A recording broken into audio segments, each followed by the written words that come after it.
This is CBS News Chicago.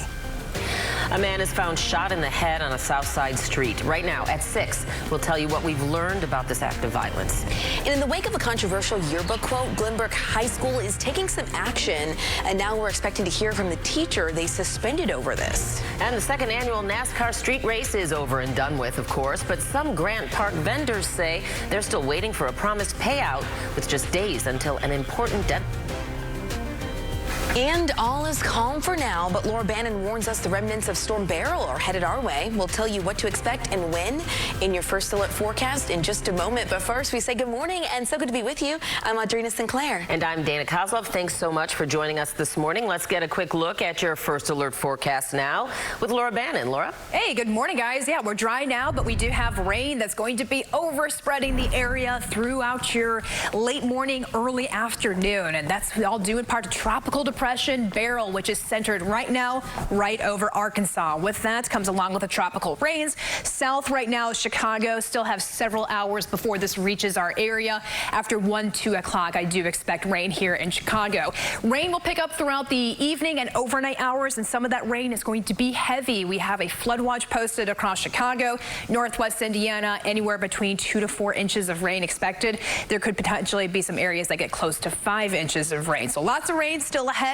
It's dry. It's muggy now, 72 degrees. Temperatures today, high 70s, right around 80. The hour-by-hour look on Beryl and its path and your weekend forecast when I return. Laura, thank you. We'll see you in just a bit for all of those details. But now let's get a check of your travel times as we start to build this morning.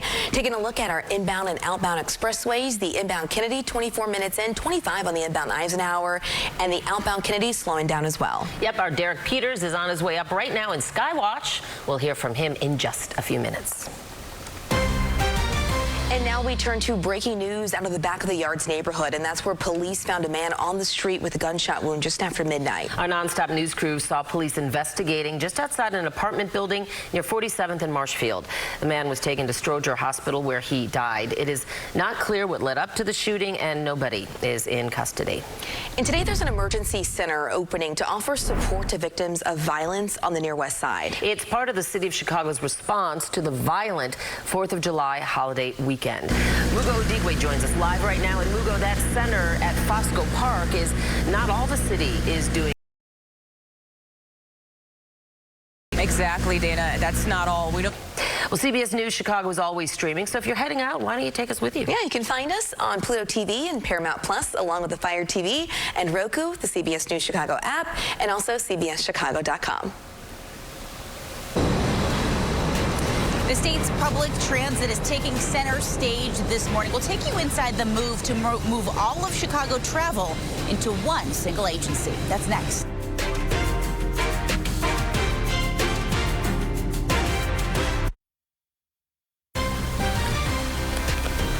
This is CBS News Chicago.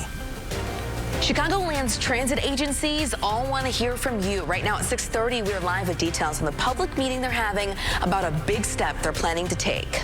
And after another violent 4th of July that saw police officers diverted to protect the NASCAR race, officials are asked whether the controversial event really needs to be held on that specific weekend. And it could be a very soggy next 36 hours as the remnants of Beryl are headed our way.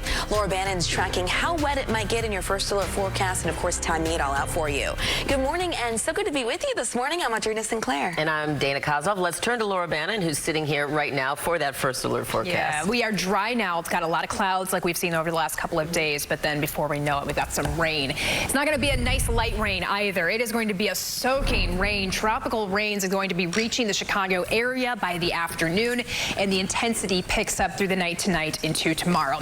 There's your live look over Chicago. It is 72 degrees this morning, perfectly calm, muggy, dew point of 67 degrees. On the radar, we have Beryl that's positioned right over Arkansas.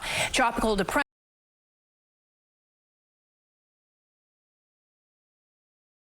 a clean scan right now. We're in the 60s and 70s. Midway 74. It's 70 in Mundelein. And Elgin at 67 degrees. A warm start. It'll be warm, humid this afternoon. 79 by 1 today as the rain from Beryl arrives in our area. And we're going to have a bit of a wet stretch that goes through the rest of the day today into tomorrow morning. Some pockets of heavy rain that's going to be leading to the potential of flash flooding. I'll have more on how much rain in your backyard coming up. It is 6:30 on the dot. Let's go to Skywatch with Derek Peters. Good morning. Hey, good morning, Laura. We've seen lighter than usual travel times across all your expressways this morning, but it's not all good news. We had some reports that maybe the southbound lanes of DuSable Lakeshore Drive here in Great opened a little bit early this morning, but as you can see, the barricades are still in place, and that is sadly not the case. So southbound DuSable Lakeshore Drive from Randolph to 18th Street, we expect to get that reopened overnight tonight. This afternoon, you can get Roosevelt back between Michigan and Lakeshore Drive, and tomorrow night, Congress reopens between Harrison and Van Buren. Many more streets reopen on Thursday. Balbo will be the last to reopen. You got all that? Good. It's all going to be on the final exam, so take some notes. Derek Peters, CBS News Chicago. Derek, thank you. We're just happy to see those roads opening back up for people. All right, happening today, if you ride public transit, you can start weighing in on some plans to possibly combine CTA, Metra, and Pace. Marissa Perlman is live in the loop right now with more on that merger and how you can give your 2 cents if you'd like. Good morning, Marissa. Pleased to celebrate our new studio here, Streetside in the Loop. That would be great. I love it. So we did talk about the new studio. We have a couple seconds. We do want to know this is it. We just want to thank everyone on this team here at CBS News Chicago who worked so hard to make this happen. We hope you guys enjoy our new digs. And wishing Ryan Baker, success back in the sports director role. Yeah, instead of the mornings, he's going to be on at 4 p.m., 5, 6, and 10 p.m. Tonight. You can see him there, and we'll see you in just a bit.